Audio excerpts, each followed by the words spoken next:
महाकाल महाकाल। माँ, महाकाल ने बुलाया माँ।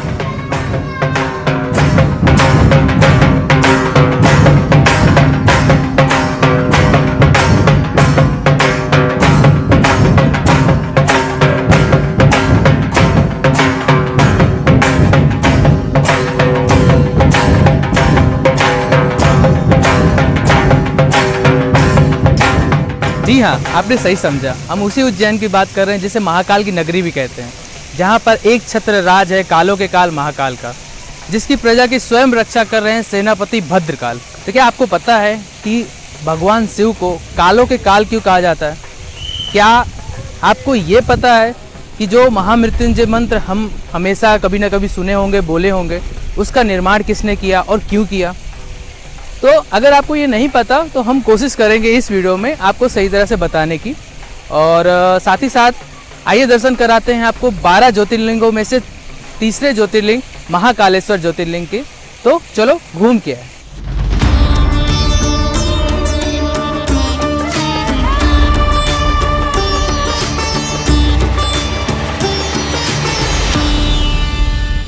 महाकालेश्वर मंदिर और महाकाल लोक आने के लिए ये एकमात्र रास्ता जो 4 बजे खुल जाता है। बाकी 2 रास्ते और हैं जो बाद को खुलते हैं 6 बजे, 6:30 बजे के बाद। उसके बाद आप यहाँ पर मोबाइल लॉकर मंदिर की तरफ से रहता है। अगर आपको मोबाइल रखना तो रख सकते हैं, और बैग रखना हो तो बैग रख सकते हैं। लगेज भी कंपनी मंदिर की तरफ से रहता है। मोबाइल आप अंदर लेके जा सकते हैं, उसकी अनुमति है। महाकाल लोक के अंदर आएंगे तो आपको खंबे जैसे बहुत सारे दिखाई देंगे। ये खंबे पूरे महाकाल लोक के अंदर 108 बने हुए हैं। 108 इसलिए कि भगवान नटराज की जो नृत्य करने का, तांडव करने का जो लोक, जितने भी मुद्राएं हैं ना, उन मुद्राओं को अलग अलग खंभों में दर्शाया गया है। साथ ही साथ यहाँ पर रात को बहुत अच्छा लगता है लाइटिंग शो के कारण, क्योंकि चारों तरफ लाइट इतनी सारी है जो आपको रात को बहुत एक अच्छा अनुभव होता है। देखिए कि वहाँ के गार्ड आपको बोलेंगे घर जाओ, मगर आपको जाने का मन नहीं करेगा। साथ ही साथ ये जितनी भी रोशनी है, इसका खर्चा म्युनिसिपल कॉरपोरेशन के ऊपर नहीं आता, क्योंकि ये सारी लाइट सौर ऊर्जा से जनरेट होती है।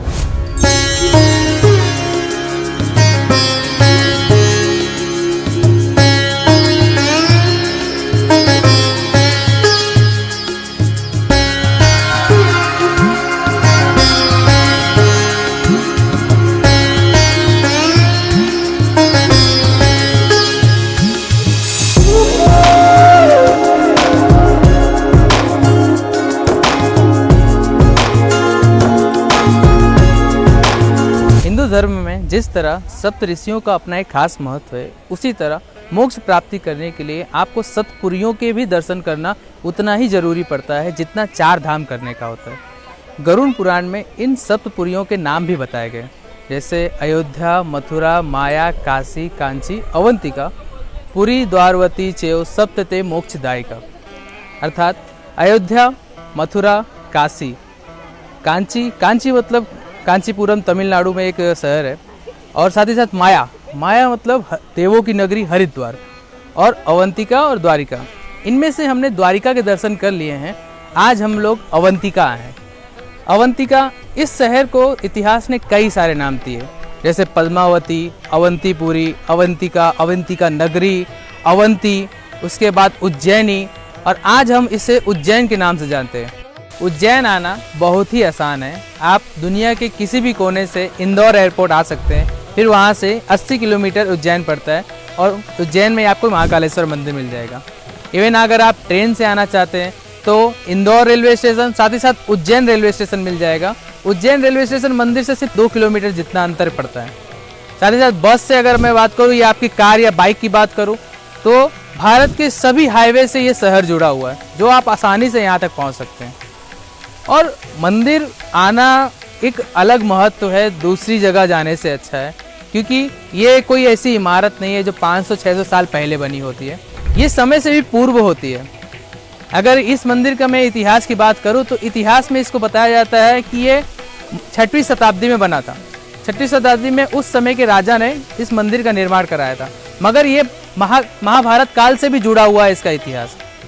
तो 12वीं शताब्दी में यहाँ पर आके तुर्की शासक ने इस मंदिर को तोड़ दिया था, और जो मंदिर में स्थित शिवलिंग थे उसको लेके ये रुद्रप्रयाग तालाब में, जो मंदिर के पास में ही, वहाँ पर फेंक दिया था।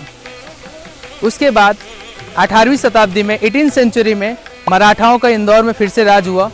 उन्होंने मंदिर का फिर से पुनर्निर्माण कराया और मंदिर की गर्भगृह में शिवलिंग को फिर से विराजित किया। आपने ज्योतिराज सिंधिया का नाम तो सुना ही होगा। उनके पर दादा राणोजी राव सिंधिया ने इस मंदिर का फिर से पुनर्निर्माण कराया था। साथ ही साथ सिंहस्थ महाकुंभ की शुरुआत की थी। महाकुंभ और कुंभ का जो अंतर है और जो यहाँ पर जो सिंहस्थ कुंभ होता है, उसके बारे में भी एक कथा है, वो भी हम आपको आगे जाके बताएंगे। तो उससे पहले कुछ मंदिर के बारे में जानकारी ले लेते हैं। मंदिर अगर आप दर्शन करने के लिए आएंगे तो मंदिर में आपको 3 पार्ट दिखाई देंगे। सबसे नीचे ग्राउंड फ्लोर में अंदर वहाँ पर शिवलिंग विराजित है महाकालेश्वर का। उसके बाद ओमकारेश्वर है फर्स्ट फ्लोर पर, और उसके बाद नागचंद्रेश्वर है जो साल में सिर्फ एक बार खुलता है। उसके अलावा कभी भी उसके पट नहीं खुलते। उस दिन यहाँ पर काफ़ी भीड़ रहती है। अभी हम महाकालेश्वर ज्योतिर्लिंग के दर्शन करने के बाद जब मंदिर परिसर में आते हैं तो आप मंदिर को अगर बाहर से देखेंगे तो वो उसकी रचना आपको अलग अलग दिखाई देगी। ग्राउंड फ्लोर की अलग, फर्स्ट फ्लोर की अलग और ऊपर की अलग। तो ये इसलिए है कि अलग अलग राजाओं ने मिलकर अलग अलग अपने समय में इस मंदिर की अपनी तरह से एक तरह से संरचना की थी। किसी ने यहाँ पर फर्स्ट फ्लोर का निर्माण किया, किसी ने यहाँ पर छत्र का निर्माण किया, किसी ने यहाँ पर दूसरे मंदिरों का निर्माण किया, किसी ने यहाँ पर मंदिर के चारों तरफ की दीवारें दुरुस्त करवाई। तो ये हर समय में अलग अलग राजाओं द्वारा बनाया गया।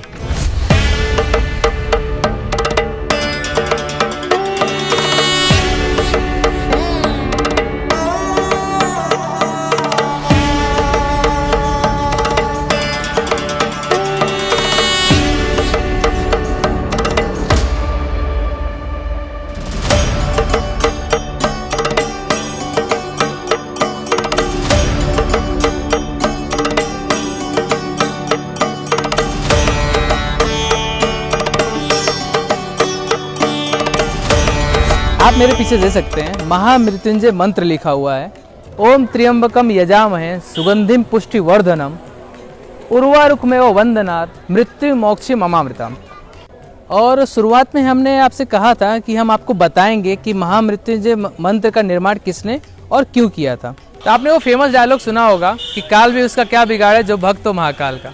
तो उसको अच्छी तरह से बताने से पहले हम आपको चिरंजीवियों के बारे में बताते हैं। तो आपने चिरंजीवी के बारे में सुना होगा। चिरंजीवी वो होते हैं जो युगों युगों से आज भी पृथ्वी पे जीवित अवस्था में या जीवित हैं। जैसे हनुमान जी हो गए, भगवान परशुराम हो गए, अश्वत्थामा हो गए, और ऐसे बहुत सारे हैं। उनमें से एक मार्कंडे ऋषि थे, उनके बारे में आपको बताते हैं। तो प्राचीन समय में मरकंद नाम के एक ऋषि थे। वो शिव भगवान के बहुत बड़े भक्त थे और साथ ही साथ एक महान ऋषि भी थे। भगवान शिव की कृपा से उनके जीवन में कोई भी दुख तकलीफ नहीं थी सिवाय पुत्र धन के। उनके पास कोई पुत्र नहीं था। उनकी घोर तपस्या देखकर भगवान शिव प्रसन्न हुए और उनको साक्षात दर्शन दिए और उन्हें कहा कि आप मुझसे वरदान मांगो। तो मरकंद ऋषि ने वरदान स्वरूप में पुत्र प्राप्ति के लिए कहा। तो भगवान शिव ने वरदान तो दे दिया कि तुम्हें पुत्र प्राप्ति होगी, मगर उसके साथ एक द्वेष भी होगा, एक खराबी भी आएगी। तो उन्होंने वो स्वीकार कर लिया कि चलो कोई नहीं, पुत्र प्राप्ति तो मिलेगा। तो कुछ समय के बाद मकंद ऋषि के घर में पुत्र प्राप्ति हुआ जिसका नाम मार्कंडे रखा गया। जब मार्कंडे का जन्म कुंडली बनाया गया तो ज्योतिषों ने उनको बताया कि इनकी आयु अल्प है, ये 12 वर्ष तक ही जीवित रहेंगे। तो उन्हें भगवान शिव की बात याद आई कि भगवान शिव ने क्या कहा था। तो उन्हें उस चीज़ को स्वीकार किया। बोले कि ठीक है, अभी जो भी है क्या कर सकते हैं। जब धीरे धीरे मार्कंडे आगे बढ़े, उम्र उनकी बढ़ती गई, 9 साल के हुए, 8-9 साल के हुए, तो उन्होंने देखा कि उनके माता पिता उनके प्रति काफ़ी चिंतित रहते, बहुत चिंता रहती थी। तो उन्होंने एक दिन अपनी माता से पूछा कि क्यों ऐसा सब लोग चिंतित रहते हैं मेरी वजह से। तो उन्होंने कहा कि तुम्हारी अल्प आयु है और ज्योतिष ने ऐसा बताया था, साथ ही साथ आप तुम्हारे पिता ने बहुत घोर तपस्या करके भगवान शिव से तुमको प्राप्त किया था। तो मार्कंडे ने सोचा कि अगर मेरे को भगवान शिव का आशीर्वाद हूँ मैं, तो मैं उन्हीं से अपनी उम्र भी बढ़ा सकता हूँ, अपनी आयु भी बढ़वा सकता हूँ। तो उन्होंने 9 साल की उम्र से शिव भगवान की आराधना करना चालू किया और मात्र 10 साल की उम्र में उन्होंने महामृत्युंजय मंत्र की स्थापना कर दी, उनकी रचना कर दी। और लगातार महामृत्युंजय मंत्र की आराधना करते और उसका जाप करते। धीरे धीरे 11 वर्ष बीते, उनकी समय आ गया, काल आ गया उनका 12 वर्ष में। तो उस समय जब वो महामृत्युंजय मंत्र का जाप कर रहे थे, शिवलिंग में बैठे थे, उस समय यमदूत आए उनके सामने 12 वर्ष की उम्र में उनको ले जाने के लिए। तो यमदूतों ने देखा कि वो भगवान शिव की आराधना कर रहे, तो उनकी हिम्मत नहीं हुई उनको ले जाने के लिए।